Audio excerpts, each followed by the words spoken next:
Welcome to Voice of Revival with Ike Oriako. This program is designed to reignite the fire of revival in every area of your life. My brother, you don't need much more prophecies. You've already had enough. Your life already is a prophecy.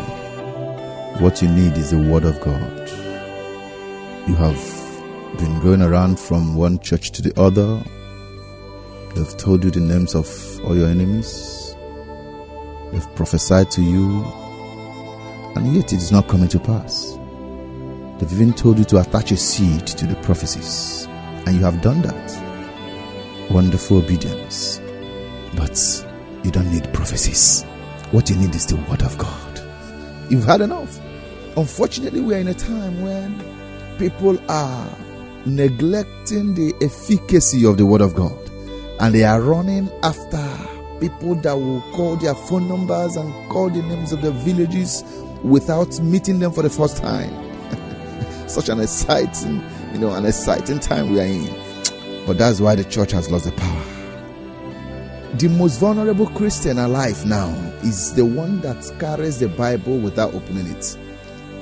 The people that opens it will use it to steal money from you. What you need now is to sit down somewhere and begin to read the Bible by yourself, to study the Bible, to know. Jesus was talking, he said, man shall not live by bread alone. Matthew chapter 4 verse 4. He said, man shall not live by bread alone. Prophecy is a bread. All this word of knowledge, all these things, gifts we are used. Thank God for gifts. I function in them too. But all these things are bread. What's the alternative? Jesus said, man shall live by every word that comes out from the mouth of the Lord. And where is it documented? Is in the Bible. So if you close your Bible, you have closed your destiny. If you close the Word of God, you have closed something about your life. You don't need another prophecy. The ones you've had, they're enough. I didn't say the prophets are not, they are genuine. Wonderful, they are genuine.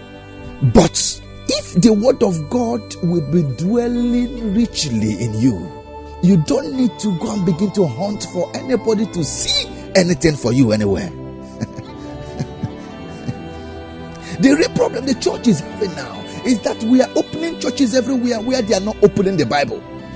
It's a terrible time. It's a very terrible time. Any generation that has closed the Bible has closed revival. No wonder we are having powerless Christianity.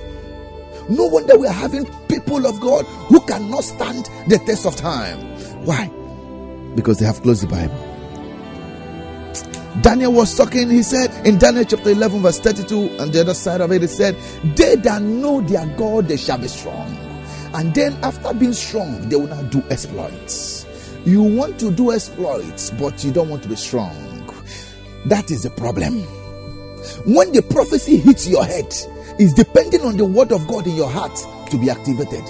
If there is an environment you need now, is an environment where they will teach you the Word of God. It can be boring, yes, I know, but sometimes excitement does not take us half to where we're going. It's an exciting time of Christianity, giving birth to Washoko Christianity. Why? Because men have closed the Bible. He said, they that know their God. There is something you will know about God. The Word will know you. If you are not known in your particular field, if you are not known in your business, in your ministry, in your career, check it. There is something about God you don't know in that area. I know they've given you anointing oil. Wonderful. I have mine too. They've given you mantles and given you all those things. Wonderful. I have mine too. But those things cannot replace the Word of God. Lord, help us to raise men again that will get people back to the Word. A generation that has replaced the Word of God with mantle, with the anointing oil, must pay for it. A generation that entertains people with word of knowledge must pay for it, and we are already paying for it. If there is anything our generation needs now, is for God to help us raise men that will go back to the Word of God. The Word of God. The Word of God. It's not a time when people gather in a place and you are expecting people to tell you all the names of the witches in your village. You don't need those things. When you know the word of God, you will be strong. And when you are strong, the enemy cannot reach you. Sit down and read the word. Any man you know that doesn't take you close to the word, it hasn't come to help you. Check how many times they've been prophesying. Check all the times you've been shouting amen in all the churches in Aba, in Port Harcourt, in Owerri, in Abuja. Now you are even going to another one. They discovered another one, so that they will see something for you. Sit down somewhere and let the word of God richly dwell in you. Who told you cannot stay in your house and command that witch in the village to catch fire? Who told you cannot stay in the house and make a decree and it shall come to pass in that coven? Who told you? You don't know the word of God. You are trading for all this bread. It's a bread time of Christianity. There are people in the sea road. I hope say that pastor they see. If you know the sea, I know they go there. Thank God for seers. By the grace of God, I'm one of them. Thank God for prophets. By the grace of God, I'm one of them. But we cannot take this generation anywhere with prophecy. Let's get this generation back to the word of God. God is looking for a generation that will stand the test of time. Prophecy will fade away. According to 1 Corinthians chapter 13 verse 8, he said that for prophecy shall fail. Go and read it. 1 Corinthians chapter 13 verse 8, he said that prophecy shall fail.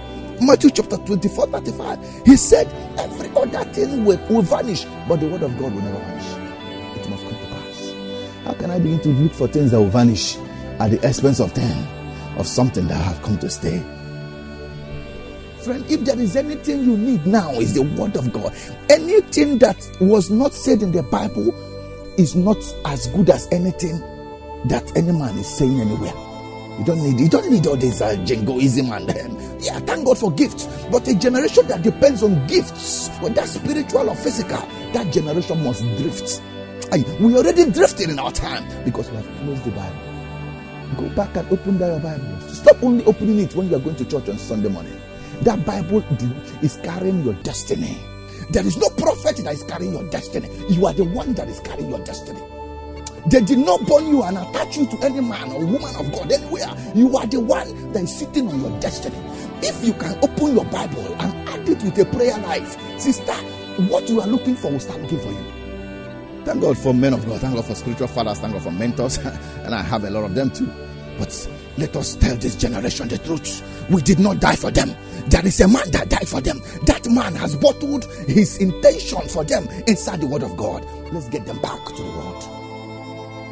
Man shall not live by bread alone. We are living for all these things. But the word of God, the word of God, the word of God, the word of God, the word of God. When a generation has made the word of God less popular, sicknesses will become popular. Confusion will be the order of the day. I don't care how many thousand people inside that church, if they are not teaching you the word of God, you are running a risk of the prophecy already on your head. You don't need to hear your name mentioned in any church before you know that you are carrying a prophecy. For you to be alive up to this moment, sir, there is a prophecy that is working in your life. But you need to submit your prophecy under the word of God. Let the word of God succeed in you. Let the word of God work on you. If you go to the book of 1 Corinthians chapter 13 verse 8, that's when you know that all these things were running around. It's a risk. You see, these things have failed. Seeing visions, all these ones. Go and read it. He said, all these things will fail. They will fail. So what is it that will last? It's Matthew 24 verse 35. Go there, you see it. Which is the word of God. The word of God. I want to get you back to the word of God.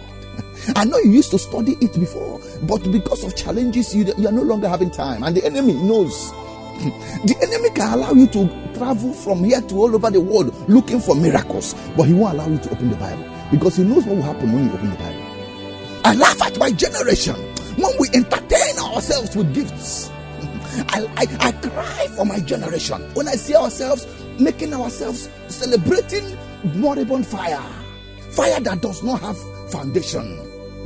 When Satan is looking at you, he's trying to see the foundation from which you are shouting fire. If he looks at you and sees that you don't have a word of God inside your heart and you're shouting fire, he will be looking at you, he'll be laughing. You don't need to shout fire when you have the word of God, because you already fire. All this fire we are shouting here is that of fear, Because we are afraid. We are afraid. And Satan knows when you are afraid. The Bible said they that know their God shall be strong. Why will you be strong? Because there's something you know. And what is it that you know? That no, he has given his angels charge over me. I know, touch not my anointed and do my prophet no harm. Yes, I know. He said, anywhere the sole of my feet shall tread upon, there that I have taken. I know, yes, I know. When they went from one nation to another people, he suffered no man to do them wrong. Yeah, he said, touch not my anointed. That which in the village will see the word of God in your heart, he will go and respect himself. Stop hanging anointing material all over the place. I don't have a problem with anointing material. God uses them to work. But those things doesn't mean anything. When you have the word of God in you, you don't need to hang anything anywhere. The word of God in you is enough. I want to reconcile you back to the word. I want to pray for grace to go back to the word.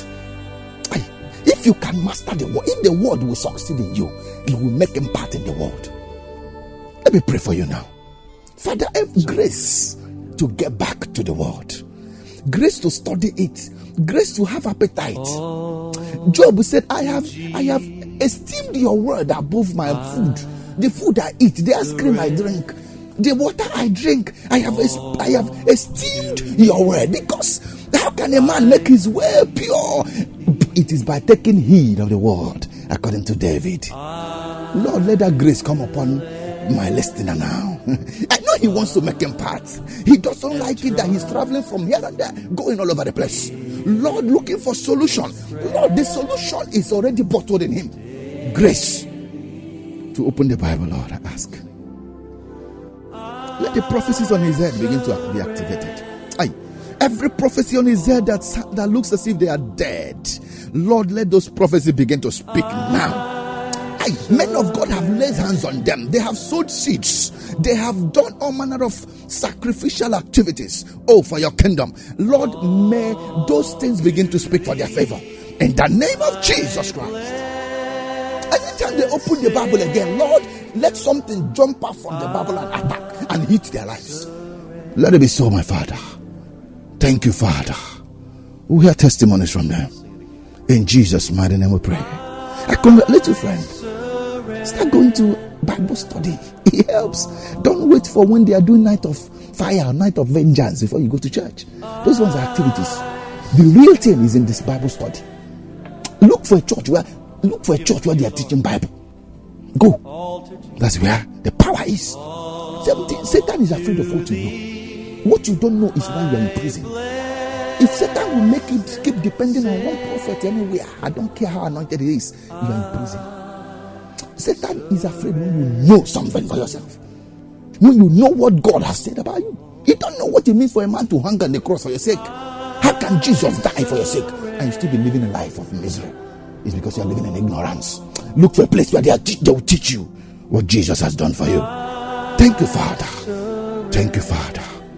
Lord, I pray for her again. I pray for him. Let that grace be multiplied in the mighty name of Jesus Christ. Amen. Congratulations once again. This is by this time next week, I'm sure we're going to see you again. We're going to hear from each other again. Remain blessed. You will not fail. No, this generation must hear about you. What happened to your father will not happen to you.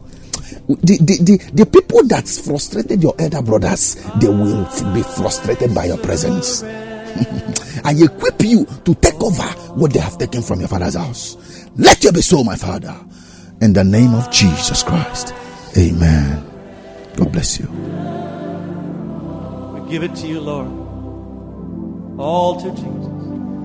All to thee, my blessed Savior.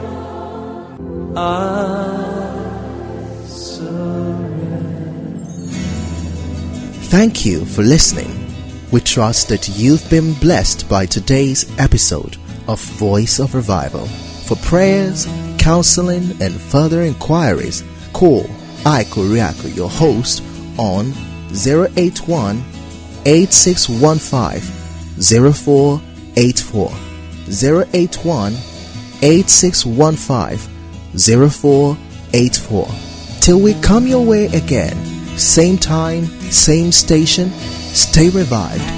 God bless you.